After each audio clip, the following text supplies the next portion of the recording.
Hi, welcome back to the Forever Coco Chanel channel.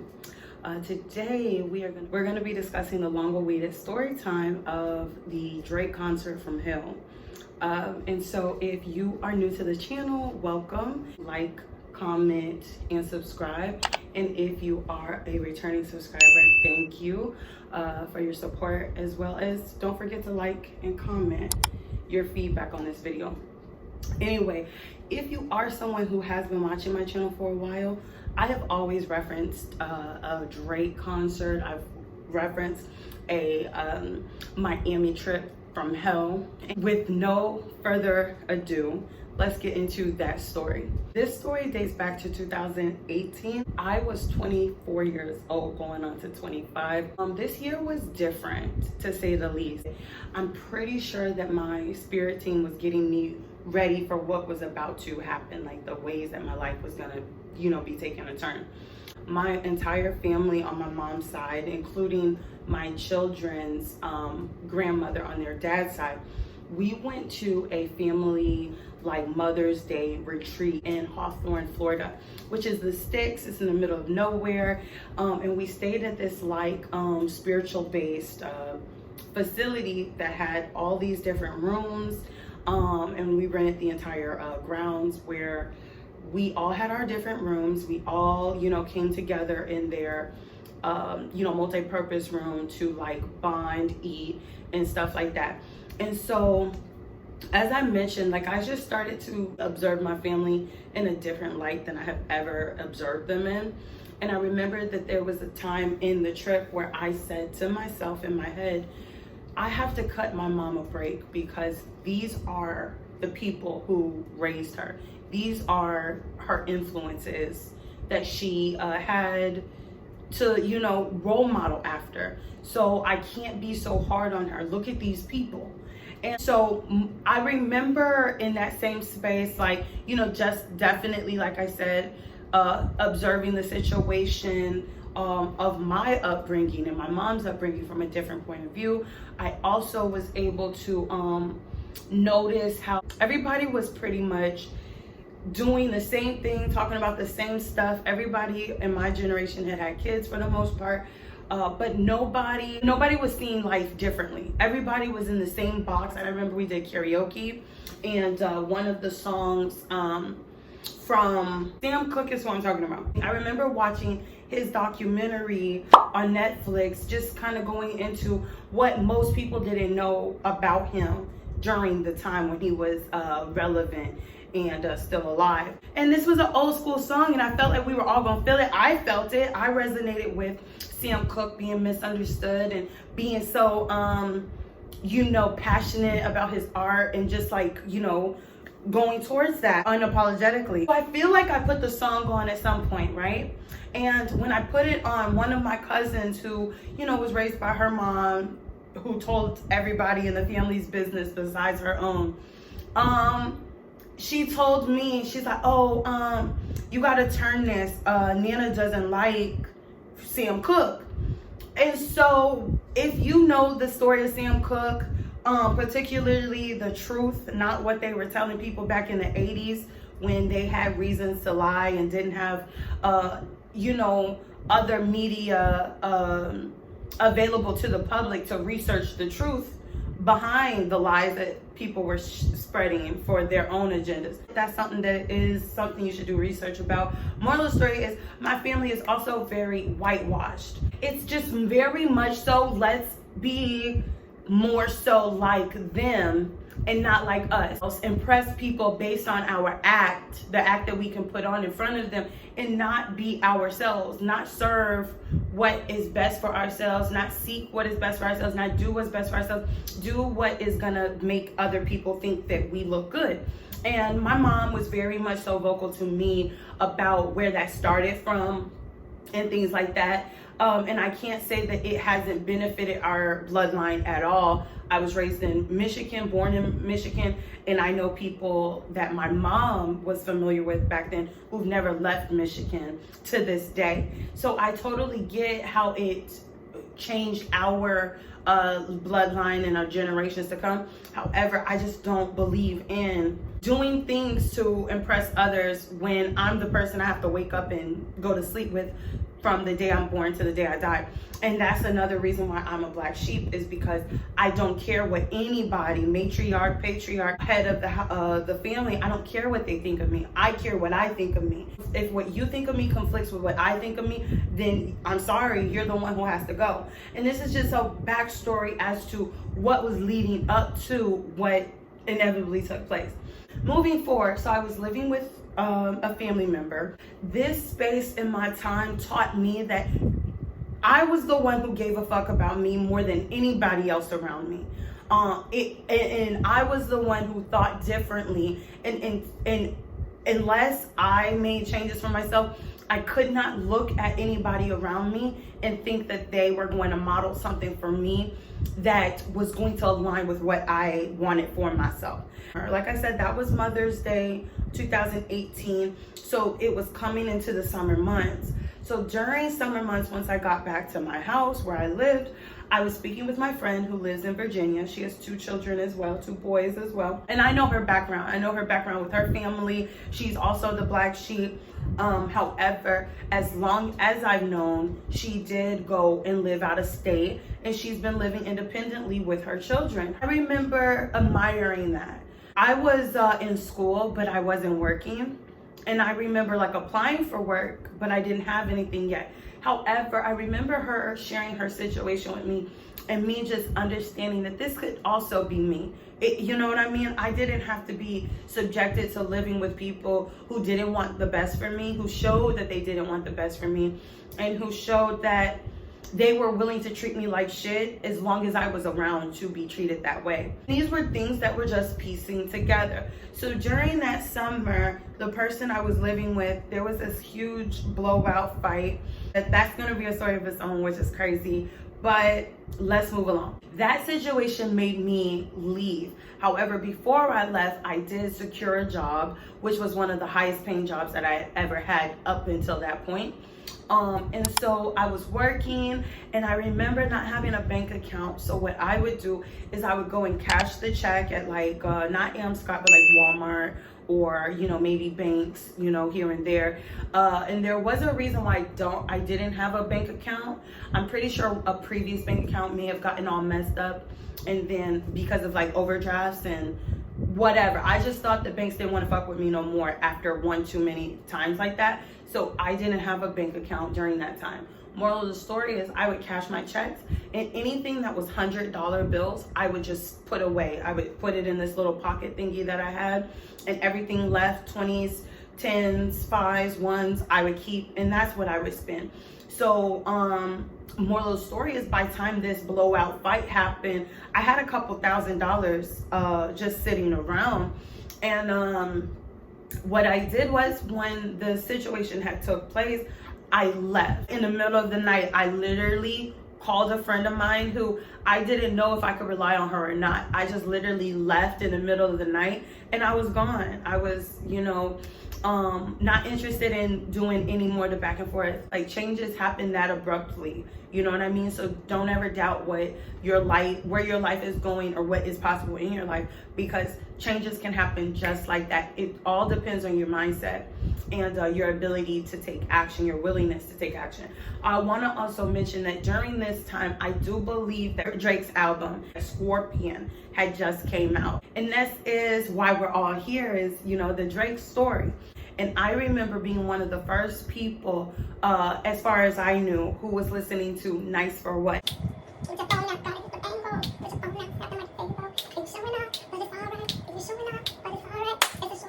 I've always been able to relate to Drake. I've always been around people and listening to Drake, and people would say, oh my gosh, this song reminds me of you. When I hear this song, I think of you. And so Nice for What came on, and like I said, we were on the way to the family retreat, and I put it on because I'm the DJ, and I put it on. Now, I remember this particular family member that I was living with you know, we're vibing. They were shocked by, you know, because it's a very abrupt song. However, the words, this person was vibing, but then when he started reminding her of me, I was visually seeing her reaction to it, and she wasn't fucking with it at all. And like I said, this is just what letting me know it was time to go. There was no love there, and or that this person was willing to treat me like shit because the story in their mind made them want to treat me like shit. And I'm like, I don't have to deal with that. Still don't. If you're watching this and you're ever wondering why I don't fuck with you and I don't got no kick it for you, it's because I peeped you. And whoever it is that you have to make me in your mind to make you comfortable, I don't want anything to do with it. In fact, I'm gonna let you live in peace with that version of me, okay? So anyway, I move out. I was probably in this person's house for years, maybe a year and a half, 2 years at that point. However, once I was out, it took me 2 weeks to find my new place, but then I stretched it into another month or like another 2 weeks because I didn't want to pay prorated rent. But it took me 2 weeks to find a new place, and it took me 4 weeks to then move in and, you know, live independently. The struggle was not there, is what I'm trying to say. The struggle was not there. And so I'm living there, I'm independent, and I'm working and just really doing things for myself and living well. I had found out some way, somehow, that Drake was going to be in Miami. I was listening to Drake the entire time during the move. During that process, I was not driving at the time, so I was like, you know, listening with my headphones on my way home from work, and on my way to work, I'm listening to Drake. I'm, you know, just kind of vibing, whatever. I moved into my own place, and I remember that while Scorpion was the new album, More Life is an album that I was discovering at that point, and I was just really feeding off of it. They want me gone, out of the picture. Bury me now, and I only get bigger, that's word of my, word of my. And so for me, I'm just like, head first off the porch with it. I'm like, I'm going to the concert. I'm telling everybody about it because he was a soundtrack through that transition. You know, I'm telling people, you know, they're like, oh yeah, you know, how much is the tickets? Oh yeah, when is it? You know, everybody had a piece of a conversation that they wanted to have, but nobody said, hey, maybe you should go with somebody. I did have someone say that, are you going with somebody? No, I'm just going by myself. I just thought that this was gonna be a successful trip. Like, why wouldn't it be a successful trip? It was not a successful trip.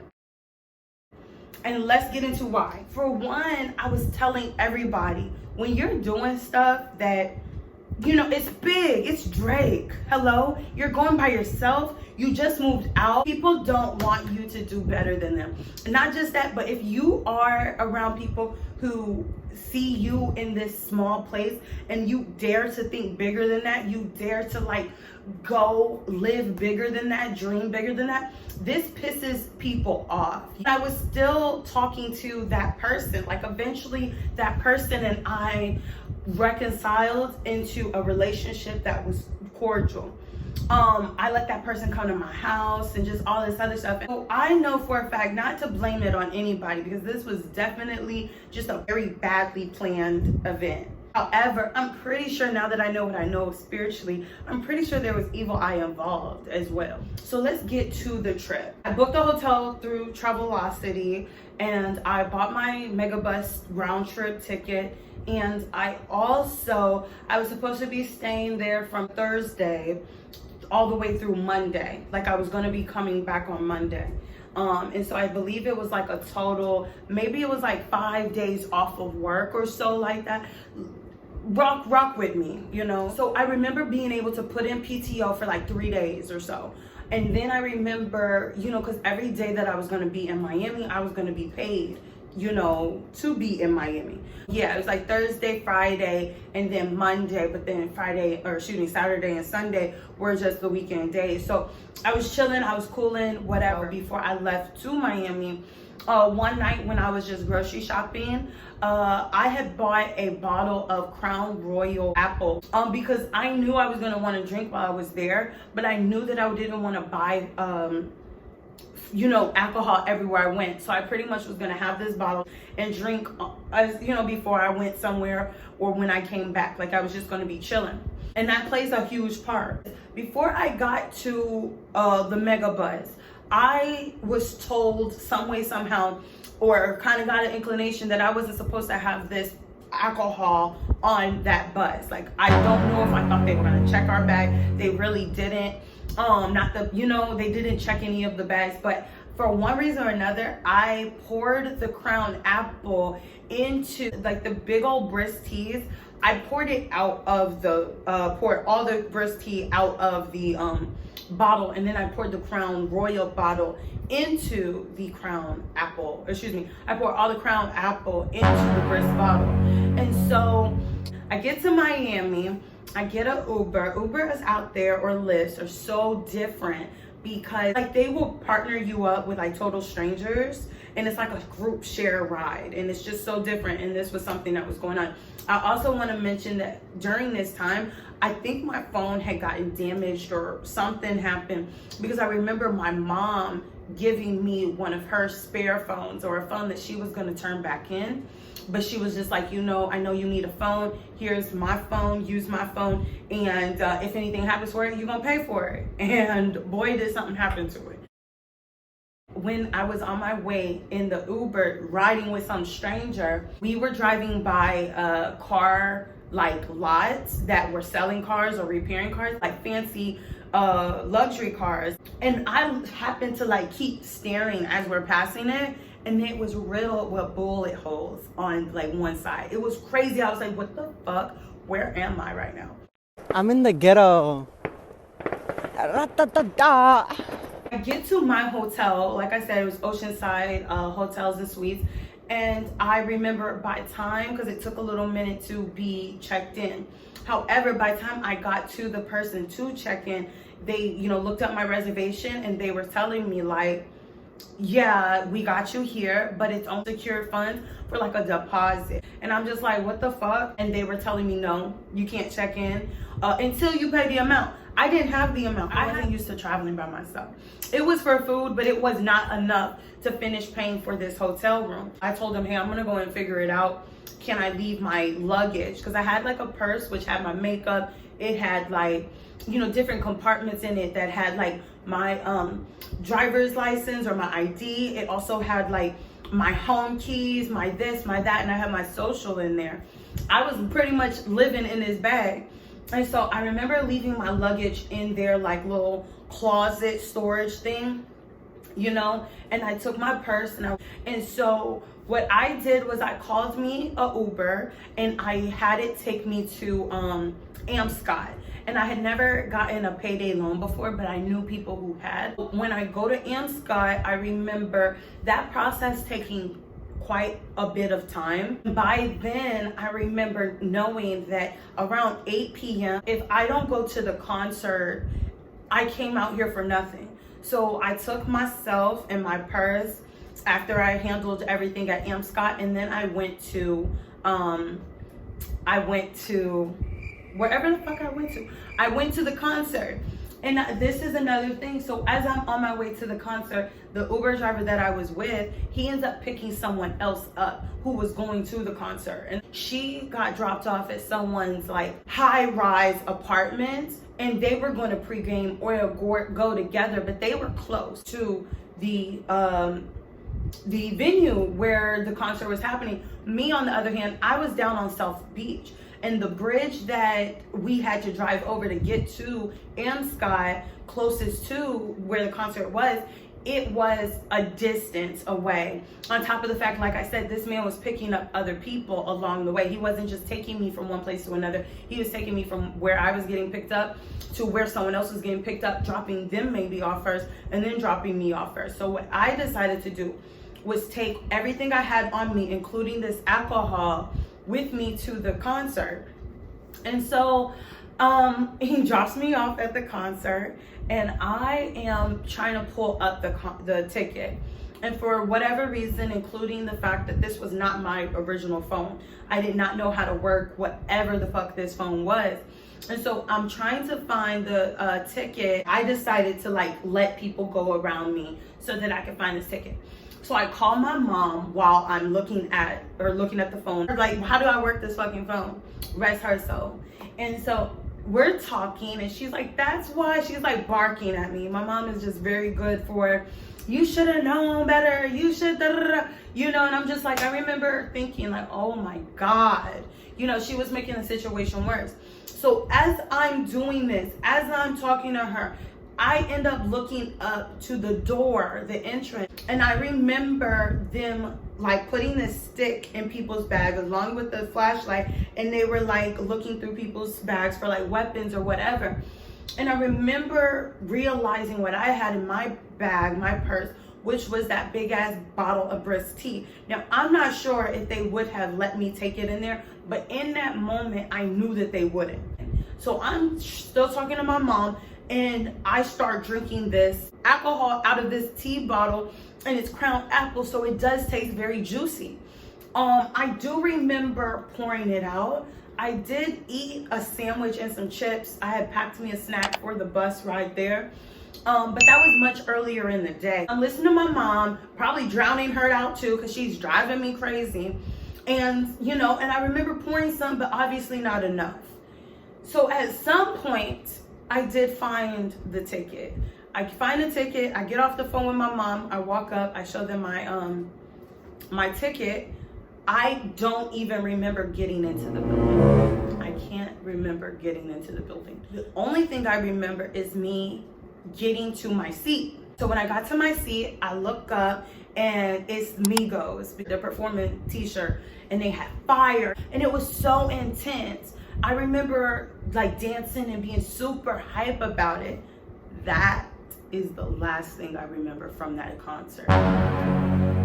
So the turn of events was, I remember waking up and I couldn't see anything. It was as if my eyes were closed, but I remember there was a lot of pressure on my chest, like on my body altogether.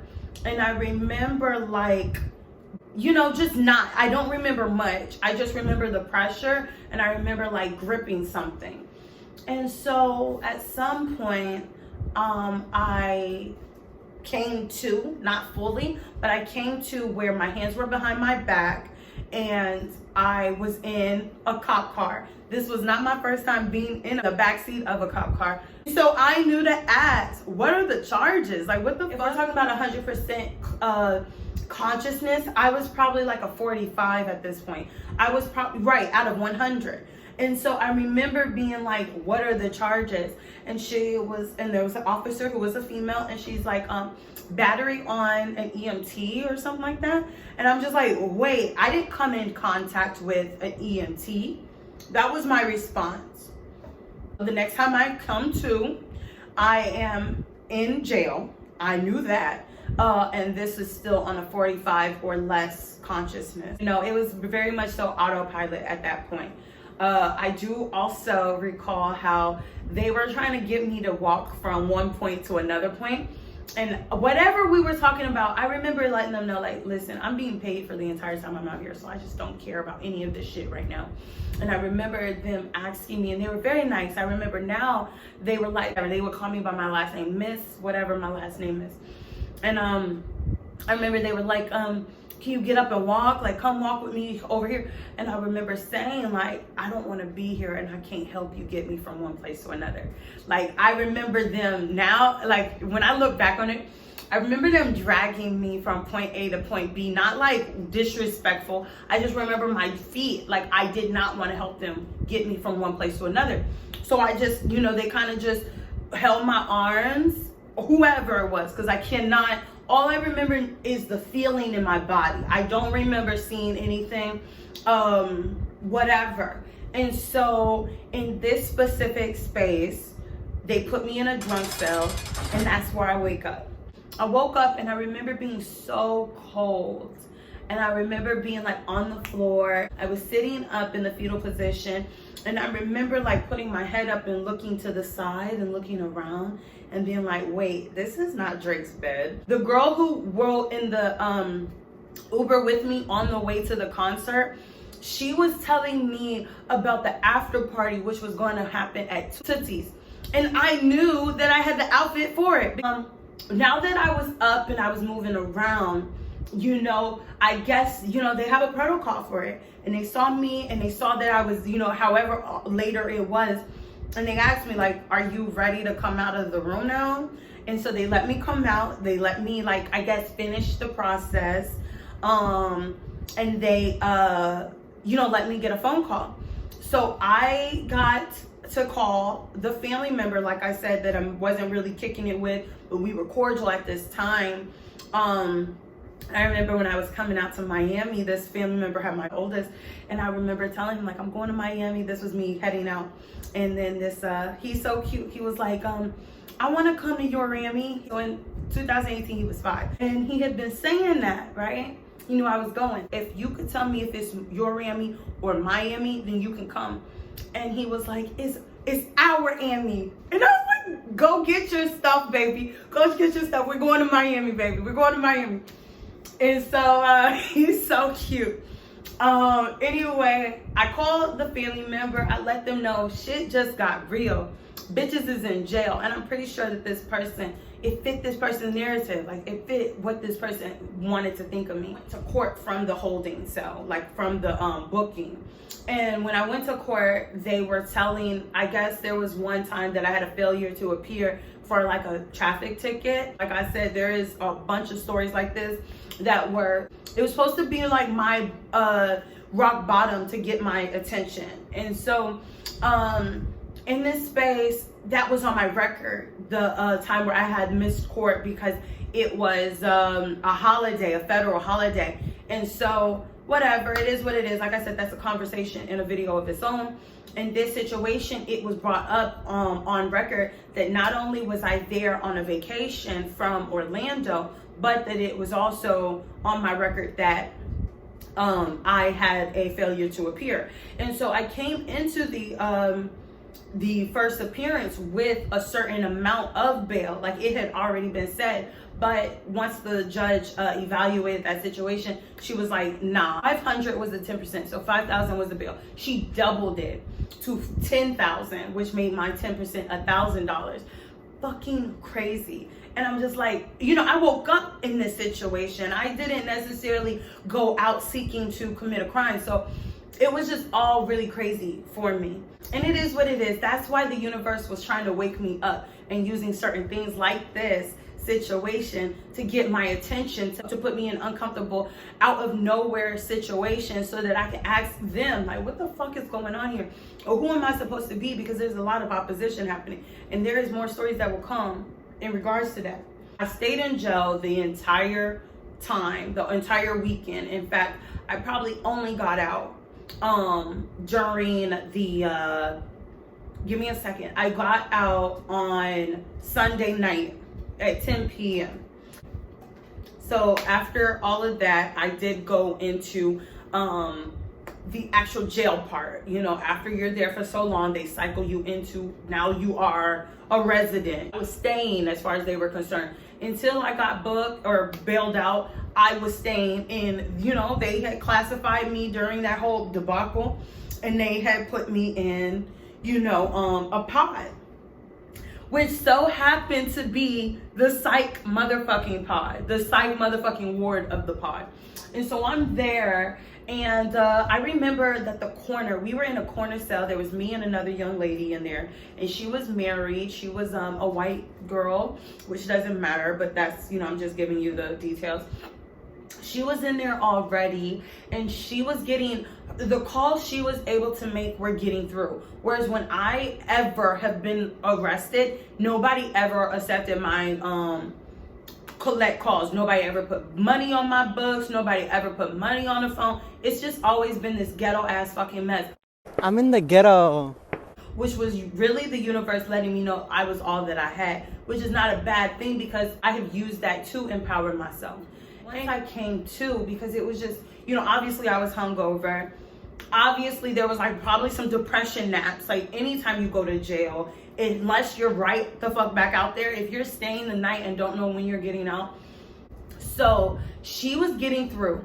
I was having her call, her people call my people because I wanted to know what the fuck are y'all doing about bail? Like, y'all know I gotta be to work. Y'all know I gotta get this money by tomorrow. Like, and I don't know entitled stuff, but I needed to stay on these people to know that something was being done, because in the holding or in the booking, there was conversations about what was going to be done. Go through the process, find out how much the bill is. Once we find out the bill, we're gonna go ahead and process it, get it together, and do whatever. And so once I got into the holding or to the cell that I was gonna be staying in, I was having the girl do whatever she was doing. So anyway, so it was days, and it was just really sad. The food was really sad. Like I said, it was psych ward food. It wasn't like the regular people food. None of this shit is delicious anyway. And so, and another thing is I love water. I was not drinking that nasty ass water out of the tap that was connected to the toilet. I was there that was Thursday night, Saturday, and then Sunday night at 10 p.m. I got released. I remember having to be, once I got bailed out, they came, they said, hey, Chanel, roll it up. And then they took me downstairs because I had to be processed out.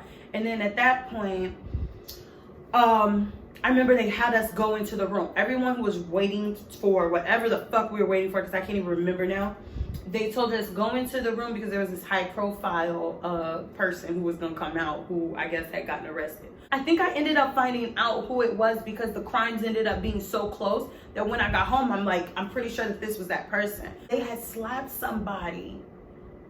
Yeah, it was Peter Thomas. And now I'm not saying, and this is alleged, it's alleged, but Peter Thomas had gotten arrested in Miami during the same weekend. So that's who it was, allegedly. They put me out of the motherfucking back of the jail door at 10 p.m. I go to this hotel down the street, and I do want to make it clear that I think that this particular family member's persona or their MO was they wanted to feel needed, because as long as they feel needed, they feel important, they feel validated. They need other people's, they need other people to depend on them for them to feel important. And so I remember that no matter what time I called this person at, they were up and they were front and center. And while they do and always have had this, selfish, demeanor about themselves, and they'll never let you overly inconvenience them. Like, whenever that person wanted to take back their energy, that's what that person would do. But as long as you made that person feel like that you needed them, it made them feel important, and it fed their ego. And perhaps it made them feel like they were better than the other person, when in fact that person is only coming from a hurt place. And I say that to say that when I called this person, they were there every time, on the dime. When I got released, I didn't have any property. My purse was gone. The shoes that I went in there was gone. Not even, I had some shoes in my purse with me when I went to the concert. The shoes that was in my purse were on my feet, but the shoes that I had on originally were gone. So I remember being so freaking confused. I remember being told how many numbers, where I could contact whom to get my stuff back, but nobody knew where it really was, when it was all said and done. Which was a very, it was just a terrifying situation. It was just all bad. Anyway, I go to a hotel that I wasn't paying for, but I was going to see if I could transfer money out of my bank account and transfer it to the family member's account so that they could do X, Y, and Z, or to even give them a piece of whatever it is that they had spent on me to get out. I called the bank. I remember they were like, no, we don't do that, things like that. I apologize about your situation, but that's not how we really operate. It was just a really piece of shit time. It was a really shitty time. And so I remember sitting in the lobby of the hotel. I think it was like the La Quinta. And everybody was so nice. I remember someone let me use their phone, because this is the phone I'm using to call the bank. This is the phone I'm using to call this family member. I'm on their computer, trying to see if there's some way I could access this stuff and or transfer it, and it just wasn't. And so for whatever reason, I don't know what the plan was, but I ended up leaving the hotel. When I was supposed to be getting an Uber sent from the family member to some local place. I was supposed to be calling them from the place, giving them the address. I don't know why we didn't do it from the La Quinta, but long story short, the Uber came and went by the time the next part of the story happens. Now that I think about it, why didn't I stay there until the day started? You know what I mean? I don't know. Moral of the story is the Uber was supposed to take me from where I was near the jail to the hotel where my luggage was, and then drop me off at the Greyhound so that I can wait for the mega bus, trip back to Orlando. Now let's keep going. I end up leaving the hotel. I end up being approached by someone outside there. And if you're from Miami, you already know how they're giving it up. And this guy pretty much was like, do you want to ride? Do you want to, chill? This guy ends up taking me to, and usually I would not. And I remember speaking to him and, really clearing him, because I remember he had car seats in the back. He was driving like a Dodge something. Not a cool one, but it was just like a Dodge something. And what happened was he took me to Oceanside, the hotel. I picked up my stuff. And we chilled, we smoked, and he told me about his family and how he'd be stepping out every now and again to do what he was doing, which was picking up girls. I don't want to go too far into the story because I just think that that's a story that is not for the mainstream public. And so any of those stories, I promise you, we will talk about it. Once that content becomes available, you will need to sign up for a membership to get that information. Anyway, so I was supposed to be on my way going home like around 8 a.m. That day, that Monday morning. And so he took me to go get my stuff from the hotel. We hung out, we smoked, we chilled, and then he dropped me off at the mega bus, which was also around the Greyhound there. And I've been to this Greyhound so many times since because of this, that I just don't want nothing else to do with it. And I get the ticket information from that, and from my email to show them this is my round trip ticket number. Please let me on this. I've had the shittiest time in Miami. Fuck Miami. Everything goes bad in Miami. If you go by yourself or you go with someone, it should be rough. And I'm not saying every time, but I've heard of horror stories and I'm just like, this is what Miami is giving. And so anyway, I get on the bus, the people let me get on the bus. I remember speaking to a gentleman while I was out there waiting for the bus, because again, I was, out there for hours before it was time to go. And so we're talking, and he was going to Memphis or something. And so we're talking, and I remember really being able to vibe with him on some friendly, killing some time shit. But during the last quarter, it was the last hour, and we were talking for a while. During the last quarter, this motherfucker hits my leg. He's talking, and then he hits my leg to emphasize what he's talking about. And I said, don't put your hands on me. He was like, don't put my hands on you. This is after he's letting me use his phone and stuff. So he was like, I'll let you use my phone. I'll let you da-da-da. Bitch, I don't give a fuck what you have let me do, okay? Nothing that you have done for me equates that you get to enter my personal space. What the fuck? And I think that guys who do stuff like that are trying to test your boundaries. And or they feel like if they can get past that point, then there's other things that they could do. And or, you know what I'm saying? He thought we were cooler than we were. Or maybe whatever it is that he did do for me, he felt was substantial enough for him to be able to, enter into my vortex. Sir, it wasn't. Don't ever approach me on some shit because you've done some weak ass shit for me. It was just very weird. And he turned it into this really weird thing, because I remember we had about another hour to wait, if not more, or at least he did, because our buses were different. So at least he did. And I remember him being very standoffish and being to the corner, but I didn't give a fuck because you had me fucked up. And it didn't have to be that, but he had got super offended. Why are you offended? Men be weird as fuck with that shit. So anyway, eventually the bus gets there. Eventually I am able to get on and I take my ass home. That trip ended in me needing to hire an attorney to represent me in Miami, because I wasn't necessarily confident that I would be able to make it to every appearance the court in Miami would have. And so I hired an attorney, and that attorney recommended that I take a plea, and it was like probation with withhold adjudication. There is a story about how that probation ended and why I needed to be in Miami back at this Greyhound again. That story time will come next, not necessarily in like the next one, because I have like some that I do want to share with y'all that don't involve this. Like when people be like trying me, or when I tell people my story, they're like, huh, you've been through what? You know, and just because I wear it well doesn't mean that I haven't gone through it. Yes, I have been to jail. Yes, I've done the crime, I've done the time, and I've definitely seen different pieces of life that were very rough. Like I said, I don't wear that on me, and I'm glad that I don't.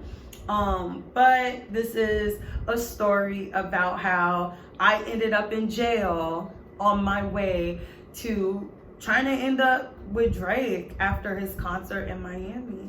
So anyway, I hope that you like this video. Don't forget to like and comment and subscribe if you haven't already. And I'll see you on the next one. Peace.